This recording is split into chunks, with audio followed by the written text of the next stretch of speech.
Welcome to Straight Talk. I'm Eugene Chan. Our guest this evening is the president of the Chinese General Chamber of Commerce of Hong Kong, Dr. Jonathan Choi. Dr. Choi is the chairman of Sunhua Group, which covers 8 principal areas, including seafood and foodstuff, real estate, financial services, technology, and media.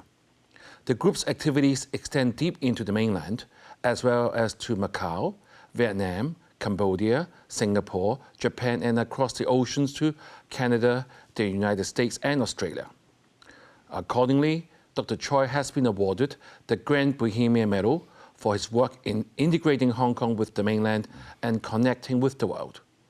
As a testament to his far-reaching influence, he has also received awards from governments in Vietnam, Korea, Japan, and France. He holds a wide range of public positions, which includes being a standing committee member of the CPPCC and council member of various international universities. Welcome, Jonathan. Yeah, nice to meet you. So thank you for coming to our show. And I know it's a very rare occasion that you take interviews, and I'm sure the viewers will treasure your comments. Thank you. Despite currently the tough times we're having in the world in Hong Kong people has always prided ourselves for being resilient and be able to rise to any challenge. And with the current geopolitical tensions in particular, we have been looking at new markets, such as the ASEAN, which is in fact the 5th largest economy in the world and our 2nd largest trading partner. The chief executive has made his first visit in November 2022, 2 weeks after the inaugural Hong Kong ASEAN Summit, and then led a delegation to visit Singapore, Indonesia, and Malaysia. And more recently, our CE in January met with the Council Generals of 10 ASEAN countries in Hong Kong. So with that background, I know that you have invested in the ASEAN for a long time. Could you set the scene for us by giving us a brief overview of the current economic relationship between Hong Kong and the ASEAN countries? First of all, I would like to say that China and Hong Kong has a very good relationship with ASEAN countries. As for myself, I've been in Vietnam since 1970. It's almost 55 years already. And also, there's so many overseas Chinese in the ASEAN country. Therefore, Hong Kong have a very close and good connection with these countries. Therefore, I would like to say that being the geopolitical situation now, Hong Kong has good opportunity to work with ASEAN countries because most of them have a very good connection with China and with Hong Kong. Then what are the main areas of collaboration in the past? In the past, mainly, Hong Kong companies would like to invest in factories because they have the cheap land, cheap labor. Therefore, many textile companies, shoe companies, their factories investing in these countries. Other than that, Hong Kong is strong in real estate. They build property, hotels, and many more. Right. So based on your experience, what changes has been occurred in ASEAN, especially in recent years? And would that be the attraction for Hong Kong business to go in right now? I think the world has changed. In the past 20 to 30 years, these countries has been growing up. They earned a lot of foreign exchange from overseas, like US and Europe. And now the young population, they are educated, and the middle class is coming up. Therefore, there's a good market for new products from Hong Kong. Right. Just now you mentioned that a lot of overseas Chinese are actually residing or doing business in the ASEAN countries. So how likely do you think will Hong Kong people, Hong Kong company going to invest, say, being the first time? Do you think that, as you said, most probably we will be welcome there? How likely are we going to succeed, and what is our unique selling point to them as well? I think Hong Kong is strong in finance and also strong in service industry. In the past, we do manufacturing, and now we can provide the service industry for them. And besides that, most important, Hong Kong is part of the GBA, Greater Bay Area. Exactly. We work together with them and bring these companies from GBA and then co-invest in the ASEAN countries. Right, so I think that will answer my next question to you is, what will be the value that we bring to the table, say, for example, coming to Singapore to the ASEAN, obviously because of our connection with the GBA? I think with Singapore, the situation is different because Singapore is similar to Hong Kong. They are strong in finance and service industry. Therefore, we are partner, but at the same time, we are competitor. But in different ASEAN countries, like in Vietnam, Cambodia, Indonesia, that's different case. Therefore, we can bring our GBA partners together. We can invest in factory, property, and many more in these countries. Right. Last month, you did bring a 70-member delegation to Cambodia, and the Prime Minister Hun Manet met with you and the delegation. How would you evaluate this trip, and what are the opportunities for our entrepreneurs? For the Cambodian, of course, in the past, they were not a very good image of the country. But now, everything has changed because the new Prime Minister, highly educated, and the cabinet is different. And at this time, when a big delegation coming to Cambodia, what they request us to invest in Cambodia is different from traditional business. They request, like what our China is talking about, digital economy and green economy. Therefore, we would like us to bring in EV, electric car, the clean energy storage system, solar energy, and many more, which is they're looking for green and smart in the future. Right. And actually, at the end of last year, we saw 4 Cambodia state secretaries also visited the GBA as well, and to participate in the first China and Cambodia summit last year. So from your observation, what do they like about the GBA as well? Because we all look at collaboration. It has to go both ways. First of all, I think Cambodia is an agricultural country. First of all, they wanted to buy their agricultural products, like the cashew nut, rice, and many more. And for the investment, they, besides having the property investment in the past, they would like us to bring in the new energy production line into Cambodia. For example, like EV car, and also the green energy storage system. So it looks like the green economy and also the technology work will be the one that's most welcomed by the ASEAN countries. Yeah, exactly. That's the case because, you know, in the past, because China have a lot of production capacity, they can work in these countries. But now they want the smart and green facility to be done in these countries. Right. So what do you see from your point of view will be the main challenges, or what we could use the word obstacle, for Hong Kong businesses to be successful there? At the moment, for ASEAN countries, we have to understand that ASEAN composed of 10 countries, 10 political systems, 10 government, and many more. All the legal systems are different. Wow. And the language, everything are different. Therefore, we have to treat them as 10 different countries instead of one. That is the obstacle. And also, every country have their own practices and way of doing business. And also the legal system is different. We need to be careful about that. Right. So you now being the president of the Chinese General Chamber of Commerce, and how will you facilitate this sort of a dialogue between the 10 different cultures as you just speak? It's very fortunate that Hong Kong Chinese General Chamber of Commerce, we work closely with Singapore and Thailand Chinese General Chamber of Commerce. And we have established a so-called World Chinese Entrepreneurial Conference in 1991. And Chinese General Chamber of Commerce, we are one of the convener, and the secretariat is in Hong Kong. Therefore, we can connect all these people together, so they very easily we can connect all these 10 countries. Every country, most of them, they got Chinese General Chamber of Commerce, and they are our partners. Yeah, as you say, a lot of Chinese have been there for many years, hasn't it? And how will our government, or say if they have any policies or anything, how can the government help our business entrepreneurs to establish ourselves into this new market? I think the chief executive has done a very good job. He led big delegation to Southeast Asia. Last time we worked together to Indonesia, to Malaysia, and because of him, we can meet the high leaders of every country.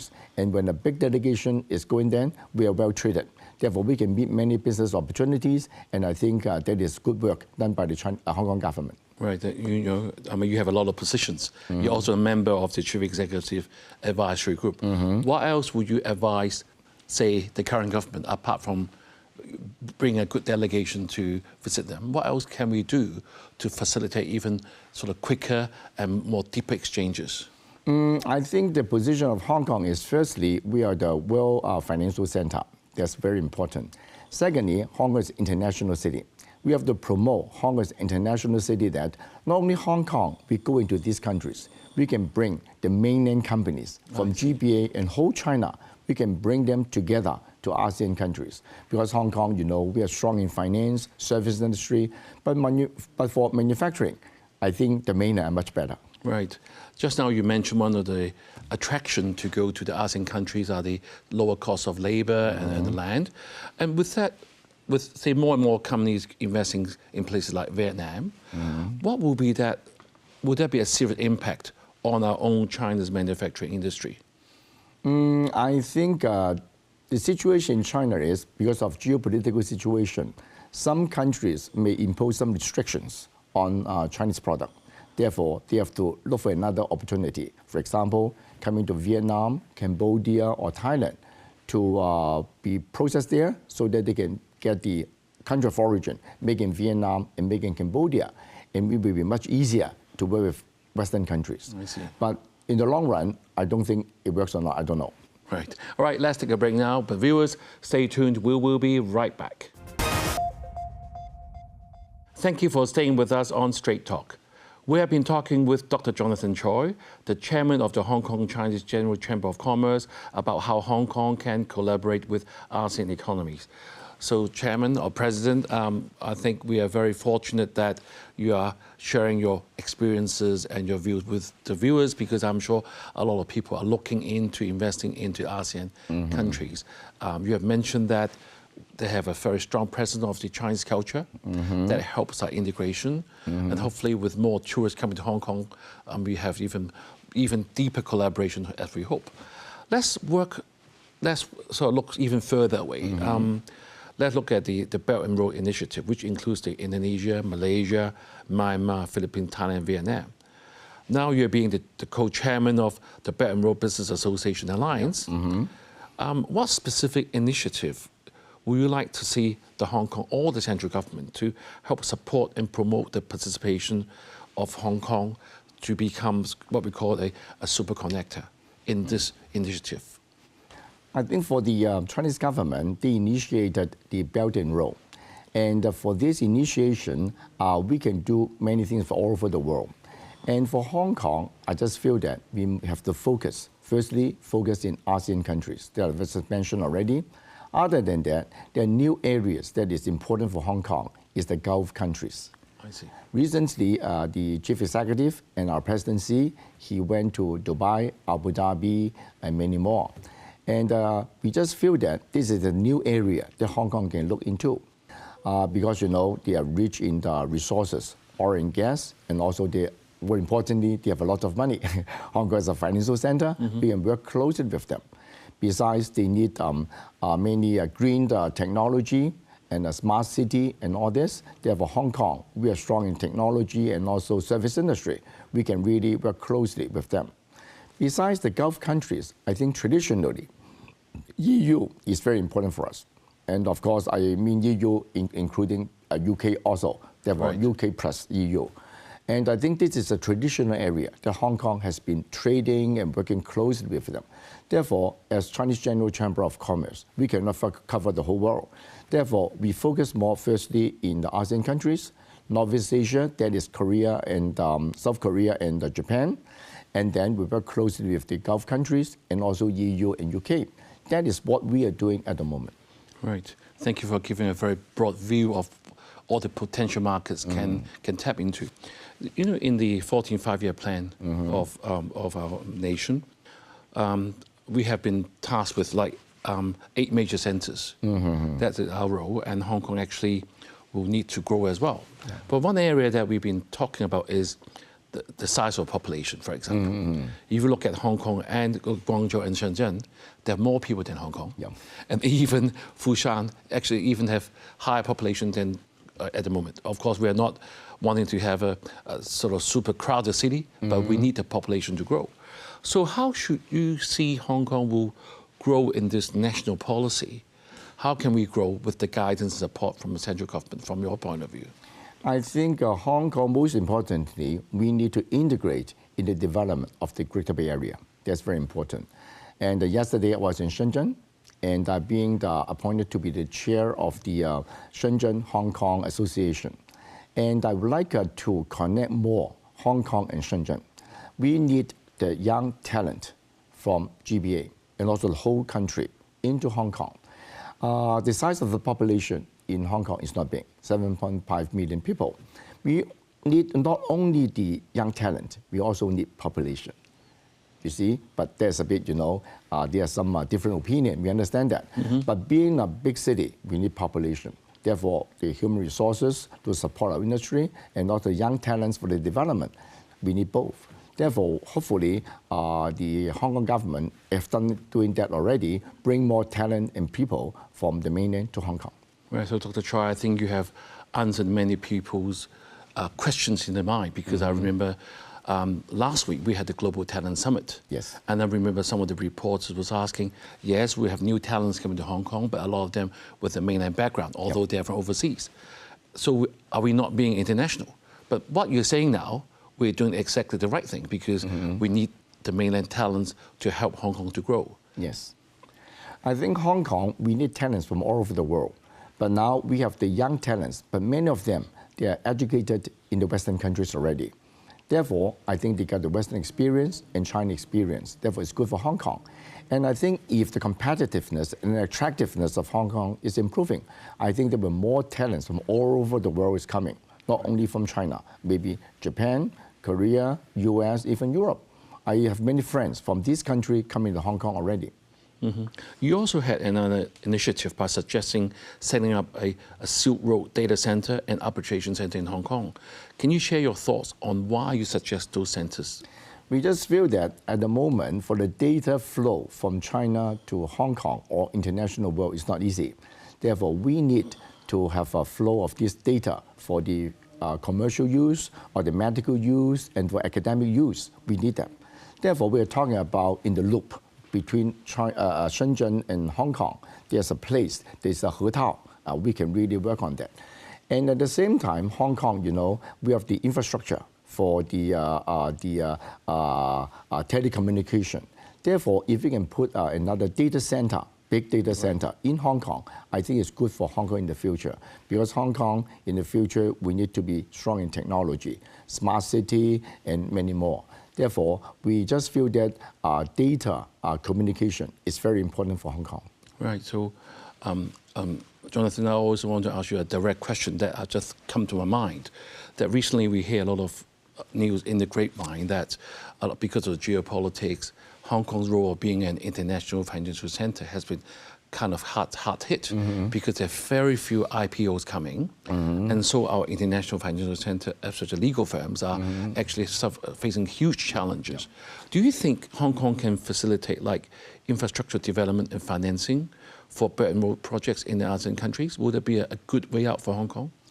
I think first of all, we have to create Hong Kong's competitiveness, how to attract international investors in Hong Kong. I think Hong Kong recently, we are hard hit by the environment, and the stock market was not performing well in the past few months. But now, it's coming back. The confidence and attractiveness of Hong Kong is coming back. Therefore, we should have confidence, first of all.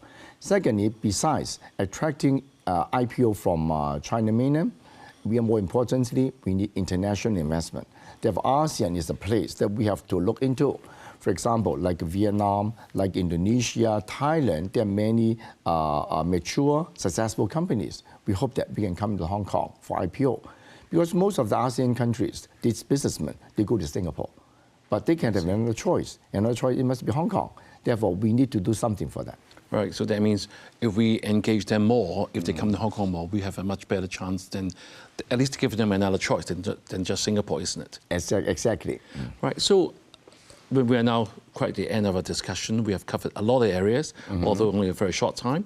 So what is your general outlook for the Hong Kong economy? See, you just mentioned the confidence is coming back, but a lot of viewers will say to you, Dr. Choi, we are worried. So what will you say to them right now? I think most importantly, our advantage is we get the support for our motherland. That's most important. And at the same time, we connect the whole international world. That is our strength. Therefore, in the long run, we need to achieve our competitiveness and attractiveness to all the international investors to come back to Hong Kong. That's what we should do. Right, another thing is, obviously Hong Kong roadmap is closely linked with the mainland. When do you see a rebound in the mainland markets? I think it's coming up, but because of the political tension, it is not easy. We know that. Therefore, first of all, we need to first of all build confidence, build a good economy, and attract more investors back to the mainland. That is most important. Right. Thank you for a very direct answer. So I can ask you the one final question. You now being the chair of the GBA Entrepreneurs Alliance. How do you see our 9+2 cities within the GBA coordinating and complementing each other to maximize this GBA's and the nation's development? How do you see that? I think the GBA is already working closely together already, but some industry maybe they look for their own interests. They're very competitive. Therefore, I would like to say that if the central government and the Guangdong government can look into it and collaborate together, we can be more efficient and effective. Do you think our current government has that determination? I think so. I think we will do it in the future. So what shall we do to support this government in order to make this work for everybody? We need to make more proposals for that. For example, like our container terminal. It's a pity that it dropped below top 10 already. Exactly. Therefore, how we can change our business model and work closely with the mainland so that we have a division of labor, no keen competition, and we work together. That's what we should do. All right. So I'm afraid that's all the time we have. Thank you, Dr. Choi. In conclusion, the collaboration between Hong Kong and ASEAN countries holds immense promise for mutual growth and prosperity, particularly through strategic partnerships within the Belt and Road Initiative and as part of the Greater Bay Area. As our Chief Executive Johnny said, we are all believers in ASEAN and its rising economic power and its expanding connectivity. Have a good evening and see you next week.